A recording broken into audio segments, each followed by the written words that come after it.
예, 말씀드린 것처럼 지난번 얼마 전에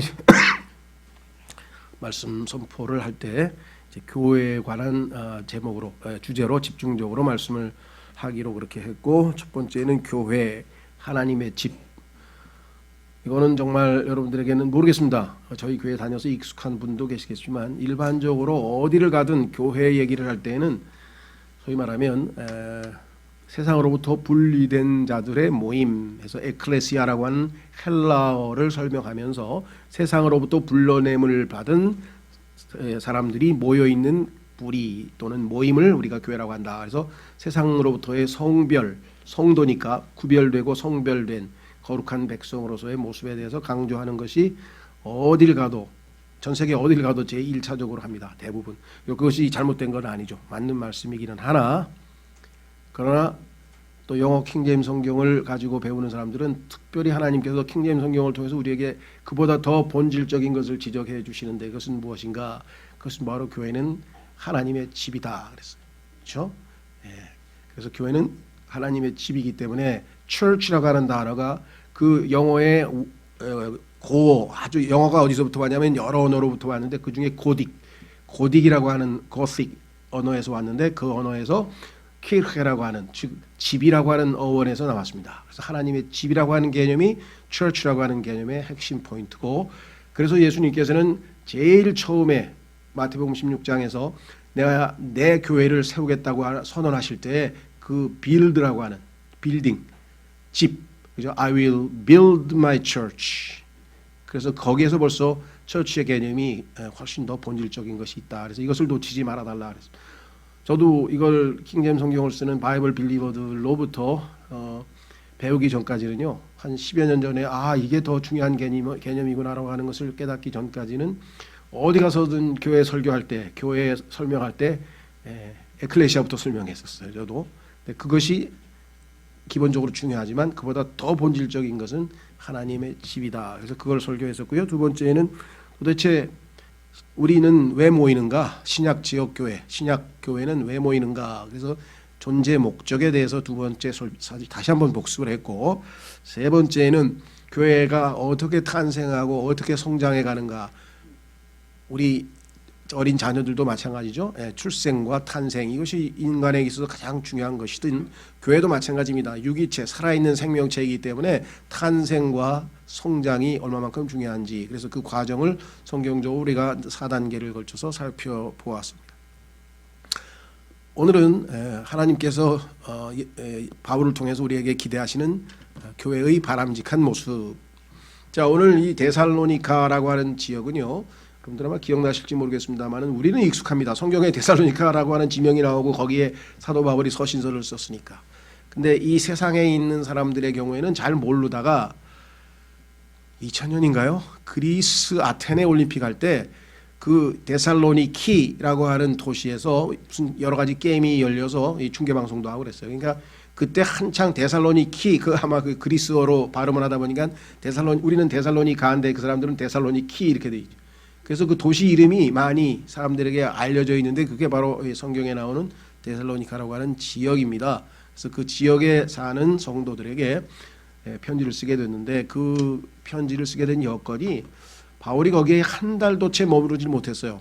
복음을 전하고 교회를 세워놓고 한 달도 채 보통 경우에는 뭐 오랫동안 그 교회를 가르치고 세우고 이렇게 또 사역자를 세우고 이랬는데, 그래서 급박한 상황에서 이렇게 피신을 하게 된 상황이 돼서 아주 마음에 이 노심초사, 조바심이 나는 거죠. 과연 이제 얼마 되지 않는 신생 교회가 과연 제대로 될 것인가. 그래서 들려오는 소식이 보니까 아주 건전하게 성장하고 있다는 것이에요. 그래서 그들에게 가장 핵심적인 교리, 그 교리가 뭐냐면 재림입니다. 예수 그리스도의 재림. 그래서 데살로니가 전서, 데살로니가 후서의 핵심 교리는 재림이에요. 그래서 재림이라고 하는 교리로 신약교회의 교리가 마무리되잖아요. 그 다음에 디모데 전서부터는 교회 생활에 관한 실질적인 내용이 나오지 교리적인 내용이 나오는 게 아니에요. 자, 그런데 이 교회가 어떠한 성도가 되어야 될 건지, 바람직한 성도의 모습, 또 사역자는 어떤 사역자가 바람직하고 올바른 이상적인 사역자인지를 말씀한 후에 이 두 바람직하고 이상적인 성도와 사역자가 만날 때에 이와 같이 아름다운 바람직한 모습에 하나님이 기뻐하시는 모습의 교회를 이룰 수 있다. 그래서 지금 읽으신 내용들은 이것이 하나님께서 바라시는 그 목표입니다. 그래서 우리가 지금 이걸 달성하지 못하고 지금 상황이 이 상황보다 우리가 좀 훨씬 못 미친다고 해서 낙심하거나 뭐 이렇게 하지 마시고 그런 교회가 되라고 이렇게 말씀하신 것이지 지금 그런 교회여야 지금 현재 상태가 된다는 말씀은 아니다. 그래서 우리가 목표를 정확하게 좀 확인하고 나아가는 그런 시간을 좀 가져보려고 합니다. 그래서 첫 번째 오늘 본문에 가면은 이렇게 써 있습니다. 데살로니가 전서 5장 12절. 자, 결론이 이렇게 되죠. 그러므로 형제들아 우리가 너희에게 간청하노니. 자, 우리가 생각할 때는 사도가 뭐 권위 있게 명령하거나 아니면 지시를 내리면 되지 무슨 간청까지. 형제를 사랑하면요 상대방에게 부탁할 때 간절한 마음을 담아서 부탁을 하는 거죠. 그렇죠? 예, 그래서 이 간청한다고 하는 말이 성경적으로 아주 참 마음이 담겨서 진정성, 요즘 표현으로 하면 진정성이 있게 부탁을 한다. 무슨 부탁을 했느냐? 너희 가운데에서 수고하고 주 안에서 너희를 감독하며 너희에게 훈계하는 자들을 알고, 소위 말하면 교회에서 리더십을 형성하고 있는 사람들이겠죠. 그래서 여기서 지금 수고하고 애쓰고 일하는 사람들, 그 다음에 위에서 여기서 지금 감독한다는 얘기는 이렇게 그 목동이 목자가 이렇게 양들을 쭉 위에서 지켜보면서 산 언덕에서 양무리들이 노는 것을 지켜보면서 돌본다는 뜻으로 성경에서 언급되어 있습니다. 그 다음에 너희에게 그 다음에 훈계. 자, 요거는 이제 직분 중에서 잘못 나갔을 때 우리가 양들이 옆으로 새 나가서 다른 데로 가면은 목동이 가서 막대기로 이렇게 쳐서 다시 원래 있어야 할 그 무리로 다시 불러들이죠. 예, 그래서 이것은 이제 훈계라고 하는 것입니다. 자, 이 같은 직분을 하나님께서 맡긴 사람들, 감독들과 집사들에게 여기 나와 있는 것처럼 그들을 알고 13절 그들의 일로 인하여, 여기 중요합니다. 그들의 인격으로 인하여, 그들의 신앙의 훌륭함으로 인하여, 그들이 뭐 아니면 뭐 스펙이 좋아서 아니면 그들의 뭐 외모가 출중해서 아니고 하나님께서 그들에게 맡기신 그 일을 하는 사람이니 그들의 일로 인하여, 그 일 때문에 하나님 맡긴 일로 인하여 사랑 안에서 그들을 매우 귀중히 여기라. 여러분 자신들이 세운 일꾼들이고 그 일꾼들이 하나님의 일을 할 때 부족함도 있고 또 어떨 때는 뭐 여러분들이 자기 자신에게는 잘 안 맞는 성격의 그런 성격을 가진 사람들도 있을 것이고 다양한 형태일 겁니다. 그럼에도 불구하고 그에게 하나님께서 그에게 맡기신 일로 인해서 그들을 자 여기 나와 있는 것처럼 귀중히 여기라 이렇게 했습니다. 뭐 존경하라는 표현도 될 수 있겠고요. 그런데 그 전에 존경하기 전에 또는 귀중히 여기기 전에 여기 나와 있는 단어가 뭐냐면 know란 말 썼어요. 12절 알라 그러죠. 알아가라 이 말이죠. 그렇죠? 아, 저 사람 성격이 어떠신가? 그렇죠? 예. 또 그 이외에 뭐 가족은 어떤가? 등등등등 그 이 사람들에 대해서 여러 가지 알아가면서 친밀성을 더해가면서 이제 우리 식으로 치면은 뭐 친해지라 그런 표현도 되겠고요. 더 깊이 알아가라 이런 말입니다. 교제를 더 열심히 하라 이 말이 되겠죠. 현실적으로 볼 때 이제 교회들에서 보면 소위 말하면 이 뭐 감독이나 또 집사나 이렇게 타이틀을 가지고 있는 분들하고는 이게 이제 뭐 말씀드린 것처럼 친밀감도 있지만 조금 더 거리감도 있는 것 같아요. 특히나 이제 이 코로나로 인해서 지금 교제가 많이 위축되고 이러다 보니까 더 지금 상황이 2년 넘게 지금 그런 상황이 발생을 했죠. 제 개인적으로 좀 좁혀보면은 저도 이 코로나 전에는 이 교제의 그 기회가 많이 없기 때문에 최대한 기회를 살리기 위해서 물론 적극적으로 해주시는 분들에게 제가 제일 감사의 표시를 합니다.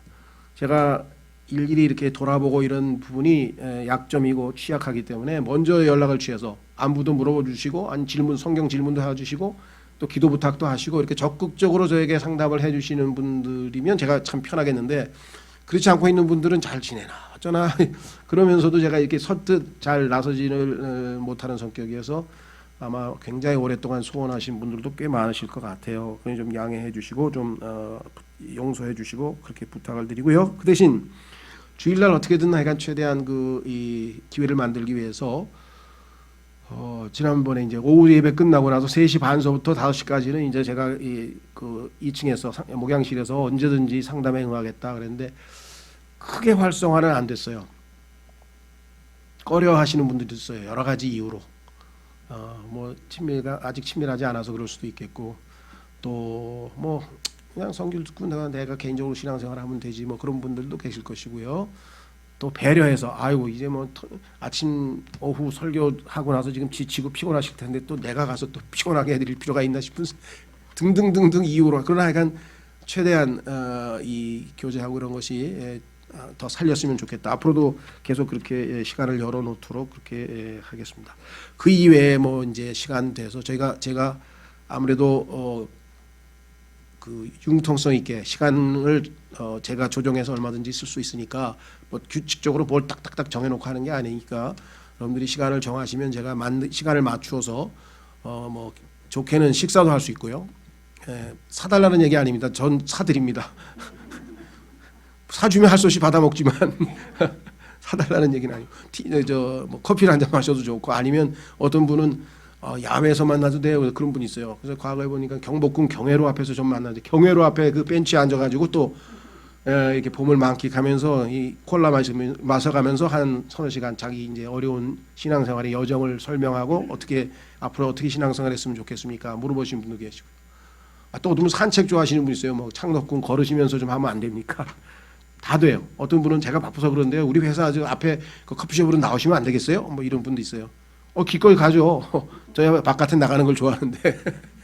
그러니까 좀 적극적으로 활용해 주십사고 부탁을 합니다. 그러니까 왜냐하면 제 자신이 그런 쪽에 먼저 잘 하질 못하고 또 이렇게 제 일에 몰두하는 성격이어서 무슨 책을 읽고 뭐 번역하고 뭐 이러다 보면은 그 일에 머리가 쓰이니까 먼저 연락이 오면은 시간 조정이 가능하니까 가지만 계획을 짜서 이렇게 먼저를 잘 못해요. 그래서 주일날 많이 활용해 주시고, 또 하여간 토요일날 신학원 제 강의가 없는 때도 얼마든지 신학원 강의가 있는 주는 아니지만 격주로 하니까 또 해주시고, 그 이외에도 뭐 저녁 시간에 직장 끝나고도 괜찮고. 그래서 하여간 제가 이 얘기를 좀 하는 이유는 좀 알아가라고 하신 그 말씀에 따르면 여러분들이 그 말씀에 순종해서 조금 적극적으로, 아니면 문자로 보내셔도 되고, 아니면 뭐 이메일도 보내셔도 되고, 아니면 요즘 얘기하는 그 카톡인가 SNS로 보내셔도 되고, 그렇게 했으면 좋겠습니다. 그래서 어떤 분들은 뭐 그런 분도 있어요. 멀리서 바라보니까 양복도 입고 뭐 그냥 안경도 쓰고 그냥 그럴싸한데, 아이고 만나보니까 뭐 그냥 영 개차반이더라고. 밥 먹는데 보니까 막 손가락으로 막 집어먹지를 않나, 허겁지겁 먹지를 않나. 아니 나는 반도 안 먹었는데 벌써 다 먹고 앉아가지고 그냥 커피 마시고 있으니까 이게 불편해서 밥도 제대로 못 먹었다는 사람. 서부터 시작해서 또 어떤 사람들은 만나보니까 거짓말장이라. 그래서 보니까 뭔 말을 했는데 제가 잊어버린 거죠. 근데 어떡하겠어요. 근데 그건 인정해요 제가. 좀 여러분들이 유의했으면 좋겠어요. 뭘 말하고 잘 잊어버려요. 학창 시절에도 학교에 제가 당국대학교 있을 때도 학생 하나가 선생님, 그래서 교수님, 그래서 왜 교수님은 거짓말장이십니다. 당혹스러워가지고 그때 제가 왜 뭔데 그랬더니 시험을 망친 사람들에게 다시 한번 기회를 주시겠다고 했대요 제가. 그러니까 시험 망친 사람이 재시험 볼 수 있는 기회를 주어서 학점을 올릴 수 있도록 하겠다고 했는데 기회를 안 줬다 그러는 거예요. 그래서 내가 아니 찾아와서 재시험 보겠다는 사람이 없어서는 안 준 거지. 근데 내가 예를 들면 재시험 볼 사람들 뭐 재시험 보러 먼저 얘기를 안 하고 언제 하시나 그러는데 결국 학기가 끝나버렸대. 장학기는 시험을 망쳤는데. 그래서 미안하다. 그건 거짓말한 게 아니고 내가 몰라고 그랬으니까. 그럼 너 혼자야? 그러니까 더 볼 사람이 있으면 정해가지고 와. 그럼 날짜 정해서 점수 내기 전에 학점 내기 전에 보면 될 거 아니야. 뭐 그런 것도 있고 하여간 뭐 요즘은 더 잘 잊어버려요. 그러니까 아마 내가 뭘 약속을 하고 아마 잊어버려서 이 사람 뭐 이렇게 거짓말을 잘하나 아마 그렇게 생각하시는 것 같은데, 그 얘기는 우리 신근염한테 물으면 맞아요. 신근염한테 당신이 왜 이렇게 거짓말 잘해? 뭘 자주 잊어버려요. 하고 안 했다 그러고 안 해. 그러니까 좀 좋은 성격은 아닌 것 같아요. 그래서 약점이라는 것을 좀 이해해 주시고, 그런 오해가 있으면 저한테 말씀해 주시면 즉각적으로 사과하고 뭐라고 요즘 표현을 하면 시정 그렇게 할 테니까. 그래서 하여간 좀 알아가고 나서 그래도 존경할 가치가 이만큼도 없다. 그래도 존경해야 되는 거예요. 왜? 하나님 말씀이니까. 왜 그 사람이 하나님 일을 하고 있잖아요 지금. 어떻게 해요? 그렇죠? 예, 그래서 그와 같은 것을 꼭 좀 말씀해 달라. 자, 히브리서 13장 7절. 자, 성경 구절 이제 빨리 찾겠습니다. 앞에 이야기가 길어져 가지고. 자, 히브리서 13장으로 가시면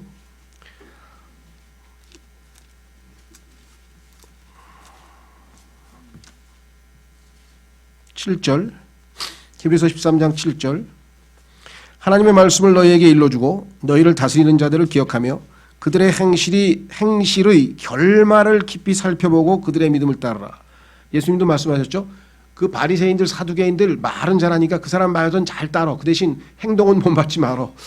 목회자들이나 교회 감독이나 이런 분들도 그런 게 있어요. 아, 저 사람 저건 단점이어서 내가 따를 필요가 없겠구나. 그냥 그 사람이 가르쳐준 성경은 맞는 얘기니까 따르지만 또 어떤 거는 아, 저 사람 행실도 본받고 싶다. 그거는 또 본받아도 되겠죠. 그래서 여기 지금 분명하게 이야기를 행실의 결말을 깊이 살펴봐야 돼요. 아, 나는 목사님이 하는 그대로 했더니 그냥 망쳤어요 내 인생. 막 그대로 하면 안 되지. 좋은 것만 골라서 배워야지. 그렇죠? 예. 자, 예전에 어떤 분이 그런 얘기를 했었어요. 아, 목사님 그 기도하실 때 보면 나 참으로 그래가지고 제가 기도할 때 요즘 참으로 소리가 하도 입에서 나와가지고 하다 보니까 그렇게 됐다고. 예, 뭐 좋은 거. 그러나 저 참으로란 말은 제가 표현을 그렇게 그 진정성이 있게 좀 기도해보고 싶어서 자꾸만 입에 배워서 그런 건데 그대로 하실 필요는 없고요. 자, 그래서 여기 지금 17절로 내려오시면 너희를 다스리는 자들에게 순종하고 복종하라. 그들은 마치 자기가 회개 보고를 할 자인 것 같이 너희 혼을 위해 깨어 있나니 그들이 기쁨으로 그것을 하게 하고 근심으로 하게 하지 말라. 그것은 너희에게 유익을 주지 못하느니라. 그래도 여러분들 위해서 하나님 이 형제가 정말 신앙을 바로 잘 세워서 정말 교회 생활도 잘하고 나중에 그리스도의 심판석에서 정말 주님께 큰 보상을 받게 해주십시오 하고 항상 관심을 갖고 기도하는 게 이 사람들의 일이니 이 사람들에게 그 일을 할 때 여기 기쁨으로 하게 해야지 근심으로 하게 해서 되겠느냐 그렇게 얘기를 했죠. 자, 그래서 갈라디아서 6장 6절 한 구절 더 읽겠습니다. 그리고 2번으로 가보겠습니다. 갈라디아서 6장 6절. 이것도 오해하시는 분들이 있어요. 왜냐? 기존 교회 목회자들이 이 구절을 좀 이용해 먹었나 봐요. 죄송합니다. 이용해 먹었다는 얘기를 표현을 써서 갈라디아서 6장 6절. 말씀 안에서 가르침을 받는 자는 가르치는 자와 함께 모든 좋은 것을 나눌지니라. 근데 이걸 오해가지고 예를 들면 뭐 맛있는 거 혼자 먹지 말고 목사하고 같이 먹어라. 뭐 좋은 물건 살 때 혼자만 사지 말고 이런 식으로 그냥 갖다 붙여가지고 여기서 그분이 잘못 해석한 거는 여기서 지금 우리 번역은 나눌진이라 그랬잖아요. 나누는 건 주는 것만은 아니죠. 일방적으로. 기부가 아니고 여기 뭐예요? 커뮤니케이트잖아요. 주고받는 거 소통이라 그랬잖아요. 그렇죠? 소통이니까 서로 주고받아야지.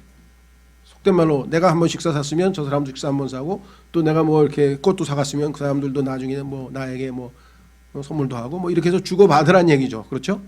자, 그래서 하여간 소통을 더 열심히 하자. 그게 좋은 교회다. 특히 영적 지도자하고 그랬으면 더 좋겠다. 그랬습니다.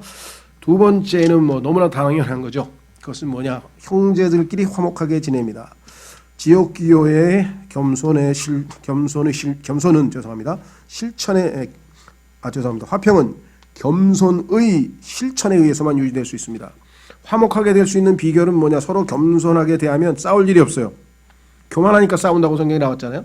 욕심 때문에 싸운다고 야고보서에 써 있잖아요. 싸움의 원인이라고 하는 것은 욕심 때문인데 겸손하면 싸울 일이 없죠. 그래서 로마서 12장에서도 스스로를 높이 평가하지 말라. 시간이 없어서 찾지 않겠습니다만은 자기 자신을 평가할 때 너무 자기를 높게 평가하지 말고 하나님께서 평가한 정도만 평가해야지 자기를 너무 높이면 이렇게 위로 올라가니까 다른 사람이 다 밑으로 보일 거 아니에요. 그렇죠? 예. 자, 그래서 오늘 한 구절만 찾고 3번으로 갑니다. 그것은 뭐냐? 빌립보서에 가면 형제자매들이 화목할 수 있는 비결이 죄송합니다. 비결이 써 있어요. 그 비결은 너무나 쉽기 때문에 한 가지 딱 머릿속에 집어넣으시면 돼요. 내가 교회의 화목을 위해서 평화를 위해서 할 수 있는 일은 무엇인가? 빌립보서 2장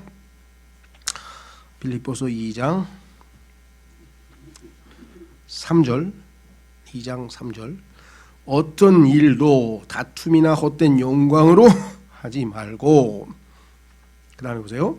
오직 겸손한 생각으로 각각 자기보다 남을 더 낮게 여기며 다른 사람이 나보다 나아요. better, 영어로 하면 better. 그러면 이게 시옷이에요. 그런데 다른 사람을 나보다 더 lower, 더 낮게 지읒으로 생각하시는 분들이 많으면 교회가 문제가 생기는 거예요. 나보다 다른 사람이 better, 더 낫다 그러면 싸울 일도 없고 배울 점이 있고 그렇죠. 반면에 저 사람을 더 낮게 지읒으로 생각해서 lower, 나보다 더 낫다 라고 생각하면 무시하게 되겠죠. 그렇죠? 그래서 교회의 화목은 지읒이냐 시옷이냐 그거 하나로 결정되는 거예요. 그렇죠? 예전에 우리 교회에서 그 이무상 부처님이라는 분이 계셔서 그 얘기 많이 했잖아요. 그죠? 용서 받았느냐 용서 받을 것이냐. 예수님 우리를 벌써 이미 용서하셨죠? 그래서 그 차이다. 과거 현재 차이다. 그러면서 그 표현을 했던 기억이 납니다. 자, 그래서 그거 하나만 잊지 마십시오. 형제 자매들끼리 화목하게 지내라는 얘기를 지금 했는데 그 교회가 하나님 보시기에는 바람직한 교회의 모습이다. 세 번째로 가겠습니다. 다시 본문으로 가시면 이렇게 써 있습니다. 14절 형제들아 이제 우리가 너희에게 권면하노니 제멋대로 행하는 자들에게 경고하고 자 제멋대로 하는 자들에게 경고를 해야 된다. 이게 이제 교회 안에서의 질서에 대한 이야기입니다. 그렇죠? 교회 안에서의 질서에 대해서 하는데 뭐 여기에는 데살로니가 후서도 나오고 또 여러 곳에서 나와 있어요. 그 중에서 세 가지를 정리했습니다.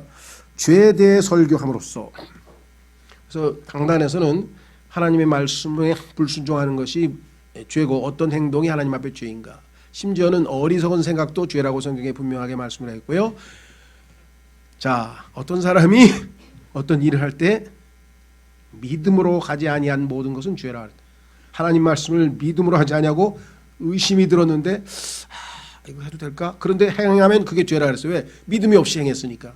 죄의 범위가 우리가 생각하는 것보다 훨씬 넓어요. 어리석은 생각이 그리고 하나님의 뜻에 어긋나는 거 다 죄입니다. 그렇죠? 자 그래서 성경에서 무엇이 죄인지 또 그것이 무엇이 하나님 말씀에 어긋나는 건지에서 설교를 해야 된다. 두 번째는 개인적인 충고를 통해 이거 한번 찾아보겠습니다. 갈라디아서 6장 1절. 근데 이게 실천하기가 쉽지 않아요. 여러분들 어떠세요? 어떤 사람이 보니까 지금 잘못했어. 어떡하지? 가서 형제 그거 잘못했는데 그거 고쳐야 되겠어. 이렇게 얘기하는 게 쉽지만은 않죠.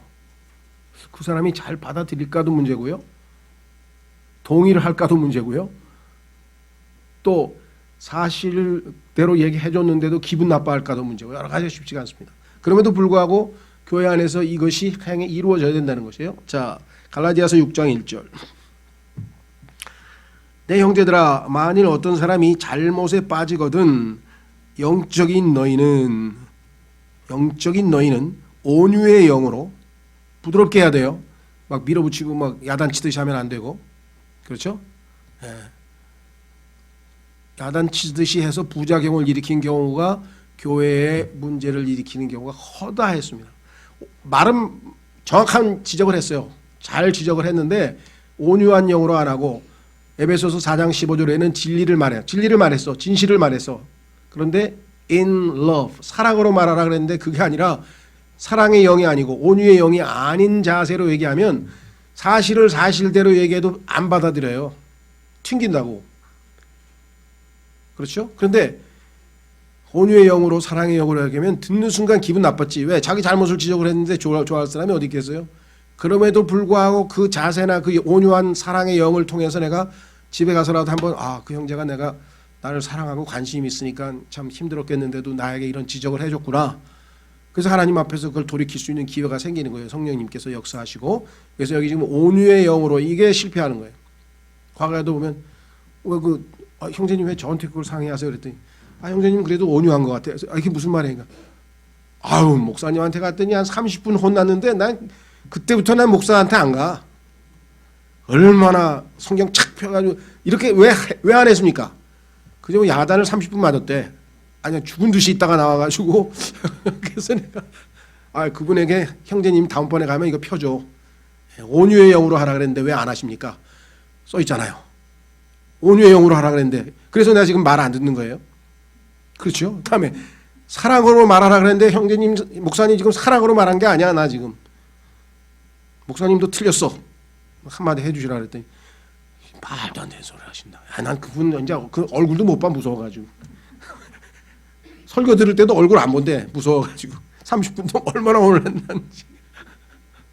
그래도 진리는 가르쳤나 봐요. 왜 딴 데로 안 가고 그 교회 남아가지고 숙이고 있더라고.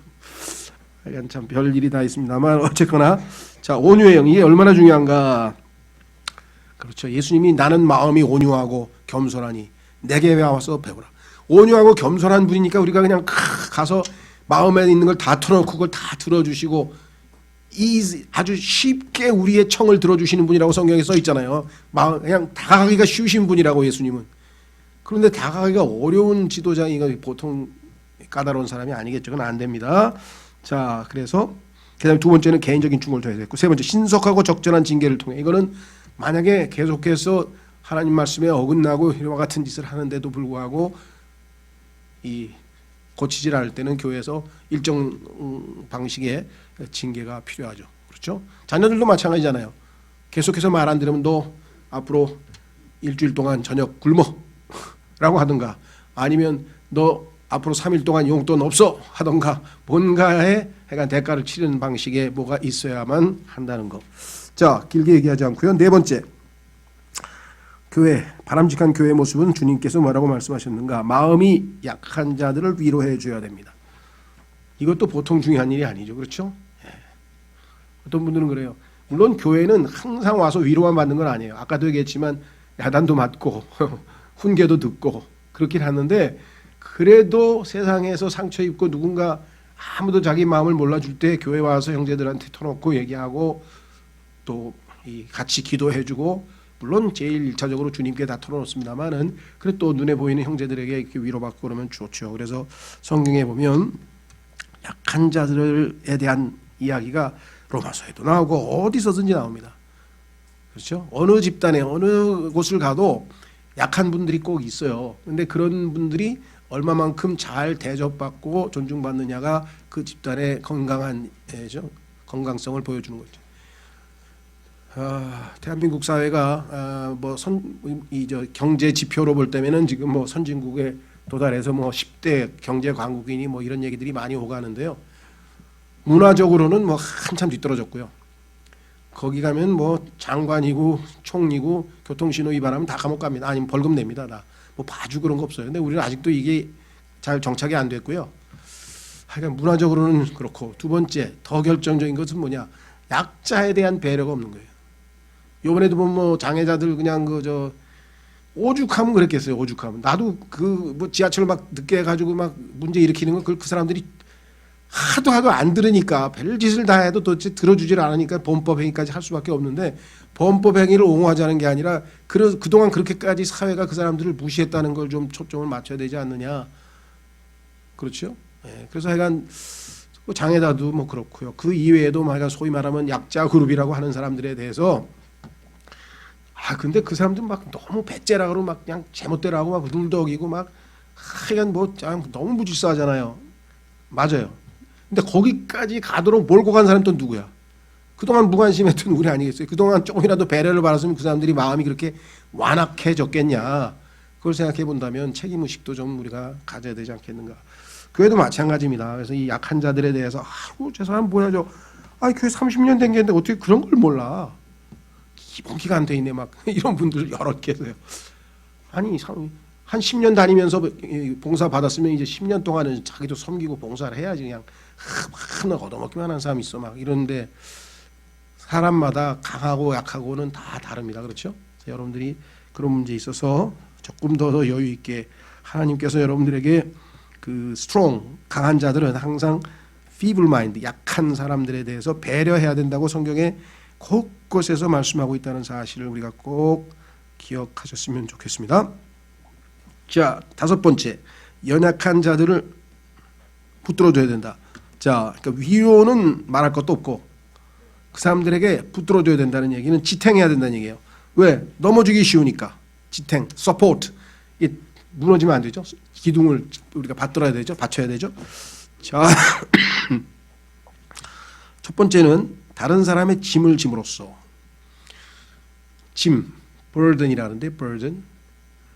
성경에 보면 구약 성경에 the burden of the law, 주의 엄중한 부담이라 이런 표현이 나와요. 그게 뭐냐면 하나님께서 뭔가 자기에게 말씀을 주시거나 어떤 책무를 맡겼을 때 그것을 다 수행하기 전까지는 그게 나에게 마음의 짐으로 남겨 있어서 무거운 거야. 이 문제를 하나님께서 시키신 일을 빨리 해야 되는데 하나님께서 나에게 선포하라는 말씀을 빨리 선포해야 되는데 그래서 이 선포하려고 하는 그 말씀을 우리가 성경에서는 엄중한 부담이라 이렇게 번역을 했는데 짐이라 그러죠. 마음의 짐. 자, 그래서 이 세상에서 근심, 걱정을 포함해서 많은 짐을 지고 힘들어하는 사람들에게 조금 짐을 나누어 질 수 있지 않느냐 이거죠. 그래서 여기 보면은 갈라디아서 6장 2절에 나중에 찾아보십시오. 다른 사람의 짐을 같이 지어주라. 그렇죠? 어떤 경우에는 마음의 짐을 덜 때 뭐 크게 어렵지 않은 경우도 있어요. 그 사람이 마음에 담고 있는 그 억울한 심정을 들어주는 것도 짐을 덜어주는 것 중에 하나고요. 기도를 해주는 것도 있을 수 있고요. 아니면 실질적으로 어떤 뭐 도움을 줄 수도 있는 것이고요. 어떤 방식으로든지 간에 짐을 지어준다. 군대 가면은 이 구보 걷는 거, 달리 뛰는 거, 구보하고 그다음에 행군 뭐 이런 거 있잖아요. 그때 하면 꼭 나고자가 나온대. 왜? 약한 사람이 있잖아요. 그래가지고 막 지쳐가지고 막 총대 그냥 질질 끌고 막 힘들어하고 막 이런데 옆에 강한 자가 가가지고 야 그 총 나한테 줘. 총 딱 쥐고 또 옆에 야 배낭 내놔. 그래 배낭 딱 쥐고. 그럼 이제는 힘이 이제 짐을 덜었으니까 그래도 걸어는 갈 거 아니에요. 그렇게 해서 끝까지 완주하잖아요. 이걸 배운단 말이에요. 군대 가면은. 예. 우리 팀이 짐을 나눠서 이렇게 같이 가자. 그렇죠? 예, 교회에서도 그래서 기도 제목에 보면은 다 어렵고 힘든 문제 있는 분들을 위해서 집중적으로 기도를 하고 그렇게 하는 거겠죠. 자, 그다음에 믿음이 약한 사람을 돕는다. 유사한 내용입니다. 믿음이 약한 사람을 돕는다. 이건 로마서 14장 1절에 나와 있습니다. 그다음에 영적인 어려움이나 쇠퇴기에 있는 사람을 향한 지속적 사랑. 여기 지금 욥기 성경 구절은 잘못됐습니다. 이건 잘못됐으니까 좀 지워버리시고요. 자, 사람이 항상 성령으로 충만하거나 항상 이 열심을 내거나 그런 건 아닙니다. 소위 말하는 업앤다운이라는 게 있잖아요. 그렇죠? 오르락내리락 신앙이잖아요. 우리가 항상 뭐 충만하고 항상 기쁘고 그러나요? 어느 때는 그냥 막 너무 기뻐가지고 할렐루야 하고 막 그러다 어떨 때는 그냥 축 처졌다 이게 오르락내리락 이렇게 하잖아요. 흑인 연가 가사에 있잖아요. Sometimes I'm up, sometimes I'm down. 이게 모든 사람에게 다 있죠. 그런데 굉장히 심한 사람이 있어요. 예. 그게 세상에서 그게 막 올라갔다 내렸다가 심한 사람 뭐라 그러죠? 우울증 말고 조울증이라 그래요. 조울증. 우울증은 항상 축 처진 사람을 얘기하는 거고 조울증은 그냥 막 좋을 때는 막 하늘을 찌르듯이 막 그렇게 했다가 그냥 팍 꺼졌다가 이게 오락내락 하는 사람은 그냥 정신적으로 조금 문제가 있잖아요. 그게 이제 조울증이라고 하는데 영적으로도 그런 경우가 있어요. 그러면 사람이 불안정해지는 거야. 아, 저 사람 만났는데 엊그제는 그냥 막 너무너무 기뻐하고 막 들떠 있더니 오늘 만나니까 그냥 막 세상이 다 무너지는 것처럼 막 이러고 있으니 이거 어떻게 하면 좋으냐 이거죠. 자, 이런 경우에 우리가 끝까지 지속적으로 사랑을 보여줘서 그 사람이 잘 이겨내도록 돕는 일, 이것이 또 건강한 교회가 해야 될 일 중에 하나다. 그래서 지속적이라는 단어가 중요합니다. 아까는 온유함으로, 이번에 온유의 영으로, 이번에는 지속적으로. 그렇죠? 자, 그다음에 여섯 번째로 가겠습니다. 모든 사람에게 인내해야 됩니다. 이게 이제 어렵네요. 감당이 안 되는 사람은 어떡합니까? 그렇죠. 웬만한 경우에는 그래 주님의 자녀고 또 약점도 있고 뭐 나도 다 잘못하는 사람이니까 참아야지. 주님 도와주십시오. 주님의 인내가 필요합니다. 그래서 주의 인내, 또 욥의 인내를 배우겠습니다. 욥의 인내. 대언자들에게 인내의 본을 배우라. 그렇죠. 대언자들도 얼마나 어려운 환경 속에서 믿음으로 잘 이겨냈습니까? 주님 본 받으라고 했으니 잘 본받겠습니다. 근데 이제 한계가 오는 경우가 있잖아요. 그렇죠. 예, 그때가 이제 또 모든 사람이라 그랬는데 어떤 경우에는 그 인내하기가 쉽지 않은 그런 분들도 계셔요. 또 다른 사람도 나를 볼 때 그런 경우에 해당될 수도 있겠죠. 이럴 때는 정말 절대적인 기도가 필요한 것 같아요. 하나님, 예수 그리스도께서 십자가를 인내하시고, 그렇죠, 참으셨다. 예수님이 수치를 참으셨다. 고통을 참으셨다. 그 주님의 인내를 저에게 주십시오. 주님의 인내가 필요합니다. 그렇죠? 예, 그래서 정말 목표입니다. 지금 당장 우리가 다 실천할 수 없더라도 목표를 여기에 두고 갔으면 좋겠다. 한 구절 찾고 이제 7번으로 가겠습니다. 야고보서 5장. 야고보서 5장. 더더군다나 이 인내에 대해서는 성경에서 뭐라고 되어 있냐면요, happy, 인내하는 사람을 행복한 사람이라 했어요. 여러분들 성경에 그렇게 써 있는 거 아세요? 성경에 happy란 단어가 한 서너 번밖에 안 나오는 것 같아요. 물론 blessed, 복받았다는 단어가 happy라고 하는 뜻이라고 성경에 해석되어 있기 때문에 그걸로 치자면 뭐 blessed란 말 엄청 많이 나오지만 우리가 일반적으로 사용하는 행복하다, happy라고 하는 단어 자체는 몇 번 안 나오는데 그 중에 하나가 뭐냐, 인내하는 사람을 행복하다라고 성경에 썼네요. 야고보서 5장 쭉 읽겠습니다. 7절서부터 11절까지 인내와 관련지어서 하나님 말씀 한번 기억하십시오. 그러므로 형제들아, 주께서 오실 때까지 인내하라.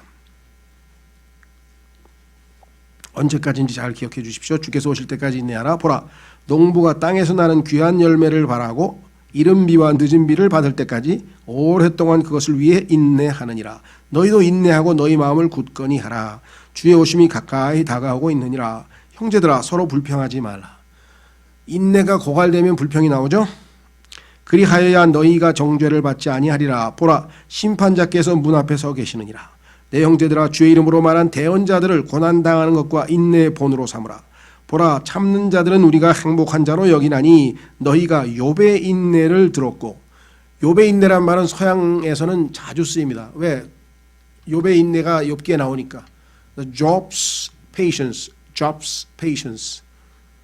스티브 잡스의 그 똑똑한 것보다는 Job's, 성경에 나와 있는 욥, Job's patience가 주님께서 본으로 삼으라 그랬죠. 자, 그래서 욥의 인내를 들었고 주께서 주신 결말을 보았거니와 행복해졌죠. 나중에 만사가 행복해졌습니다. 주께서는 지극히 동정심이 많으시며 친절한 긍휼을 베푸는 분이시니라. 그러니 잘 인내하고 이겨내라 그랬습니다. 자, 일곱 번째는 악을 악으로 갚는 거죠. 악을 악으로 갚는 것 아니고 갚아서는 안 된다 그랬어요. 예수님께서 반대로 행동하셨죠. 자, 그래서 여기에서는 복수는 안 됩니다. 차라리 부당한 일을 당하는 것이 좋습니다. 자, 부당한 일을 당하는 것은 예수님께서 우리에게 본을 보이셨다고 베드로전서에 써 있으니까 그걸 잘 기억하시고요. 자, 복수가 안 된다는 것만 하나 읽고 넘어갑니다. 자, 성경에 보니까 여러분들에게 한 가지 꼭 잊지 말 것은, 여러분들이 해서는 안 될 일 많이 있습니다만은 그 중에 하나가 뭐냐? 복수예요. 왜냐? 하나님께서 뭐라고 말씀하시냐? 복수는 내가 할 일이야. 여러분이 복수를 하면 여러분이 하나님 노릇을 한 거야. 엄청나게 교만한 거예요. 여러분이 하나님입니까?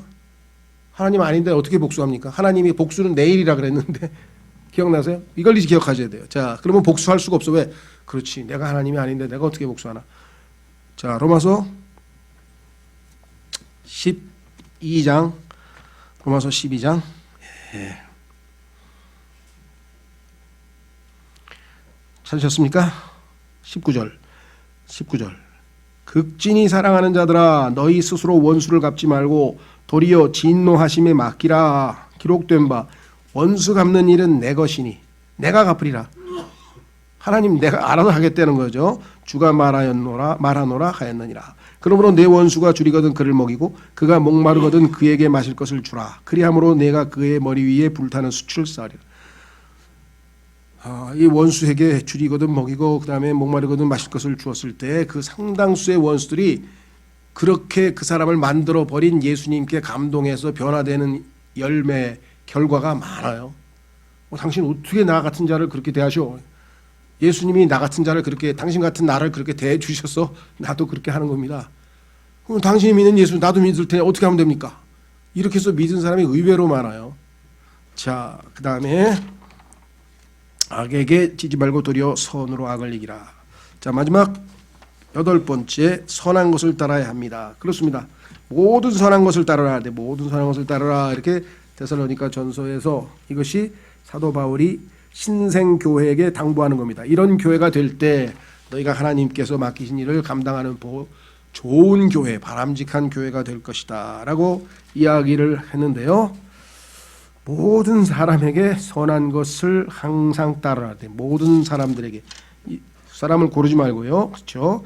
모든 사람들에게, 아까도 말했죠. 모든 사람들을 인내하라 그랬잖아요. 여기도 마찬가지 모든 사람들에게 선해. 자, 첫째는 하나님은 선하신 분이라 그랬으니 하나님을 믿는다고 하는 우리가 선한 사람이 아니면, 아니 당신은 선하신 하나님을 믿는다 그랬는데 왜 그렇게 못된 놈이야? 그거 할 말이 없잖아요. 당연히. 그 다음에 예수님께서는 하신 일이 온 사방을, 당시에 자기가 자신이 사시던 그 온 지방을 돌아다니시면서 선을 행하셨다. 그 예수님의 인생이 전부 다 선으로 꽉 차 있는데 당신은 뭐야? 선이라고 하는 것은 다른 사람에게 유익이 되는 일을 하는 거죠. 좋은 일, 좋은 일을 하는 거란 말이죠. 자, 그래서 선한 것을 선하신 분이고, 두 번째는 주님을 따라, 주님이 선하신 분이니 당연히 우리도 그분을 따른다면 선을 행해야 되겠다 그랬습니다. 세 번째는 하나님께서 형제들을 대해 주신 대로 우리도 그대로 대해 주어야 합니다. 우리에게 선하게 대해 주셨잖아요. 그렇죠? 자, 로마서 2장 4절 한 구절 찾겠습니다. 마지막 성경 구절. 로마서 2장 4절. 사람들이, 여러분 생각할 때에는 복음을 전할 때 이 사람이 예수님을 믿으려면은 지옥에 가면 안 된다는 그거를 설득시켜야 되겠다. 지옥이 얼마나 무서운지, 그래서 그냥 막 계속 지옥 얘기만 하시는 분이 있어요. 그런데 그거 가지고 회개를 안 해, 사람들은. 그럼 어떻게 회개하느냐? 여기 나와 있어요. 로마서 2장 4절. 로마서 2장 4절. 혹은 하나님의 선하심이 너를 인도하여 회개하게 함을 알지 못한 채 내가 그분의 선하심과 관대하심과 오래 참으심의 풍성함을 멸시하느냐. 하나님의 선하심이 회개를 우리에게 하도록 마음을 돌이켜 주세요. 왜? 나 같은 자를, 내가 봐도 한심스럽고 내가 봐도 참 역겨운 자인데 내가 내 스스로가 어떻게 나 같은 자를 위해서 십자가에서 자신의 생명을 내어주실 수 있단 말인가? 어떻게 나에게 그렇게 선을 베푸실 수 있단 말인가? 그 선하심에 감동해서, 그렇죠? 예. 두려워서가 아니라 그 선하심에 감동해서 우리가 회개하고 예수님께로 나와서, 하나님께로 나와서 예수님을 믿고 구원을 받게 되는 것입니다. 그렇죠? 자, 아마 대부분 분들이 그럴 거예요. 이거 다 그동안 다 상식적으로 그냥 알고 있는 이야기 아니야? 그렇습니다. 문제는 우리가 이걸 실천을 얼마만큼 하고 있느냐, 상기하는 거죠. 다시 한번 우리 모두 힘을 합쳐서 이렇게 나아가야지. 어떤 분은 그래요. 이런 교회가 어디 있어요? 그런 교회 있으면 내가 진짜 그리로 갔지. 맞는 얘기예요. 그런 교회가 없어요. 목표예요, 목표. 지금 다 그쪽을 향해서 나아가는 거예요. 사도 바울도 얘기했잖아. 나 완성? 아니야, 나 아직 완성 안 됐어. 완전한 거 아니야, 나. 왜? 주님이 높은 부르심의 상을 놓고 있기 때문에 그걸 향해서 뒤를 안 돌아보고 지금 달릴 뿐이지, 나 다 끝났다, 나 완성됐다. 아니에요. 우리 교회도 마찬가지, 어떤 교회도 마찬가지. 다 지금 주님이 세우신 이 목표에 도달한 교회는 당연히 지상에 없습니다. 그런데 어떤 교만한 목사가 책을 썼어요. 완벽한 교회는 없는가? 거기서 깜짝 놀라서, 당연히 없지, 지상에는. 성경에 보면 영광스러운 교회라고 하는 표현이 나오는데 그것은 당연히 뭐예요? 예수님이 오셨을 때 우리가 죄로부터 완전히 분리돼서, 그렇죠? 우리 몸에 있던 죄까지 완전히 분리돼서 영광스러운 몸으로 바뀌고 그때 가서야 영광스러운 교회이지. 그런데 그분은 완벽한 교회라는 거예요, 자기 교회가. 근데 성경에 보니까 교만은 패망의 선봉이라, 그렇게 교만하면 마지막이 멸망이라고 성경에 되어 있습니다. 자, 이런 교회는 실제로 없지만 그래도 주님이 세우신 목표야. 주님이 한 걸음 한 걸음 우리를 인도해서 가는 겁니다. 그래서 내가 지금 이 교회의 상태를 보고 내가 어떻게 해야 되겠다가 아니라, 그렇죠, 교회가 나에게 무엇을 해줄 것인지를 묻지 말고 내가 교회를 위해서 무엇을 할 것인가를 물어보십시오. 이것이 오늘 제가 내린 결론입니다. 예, 다 같이 기도하겠습니다.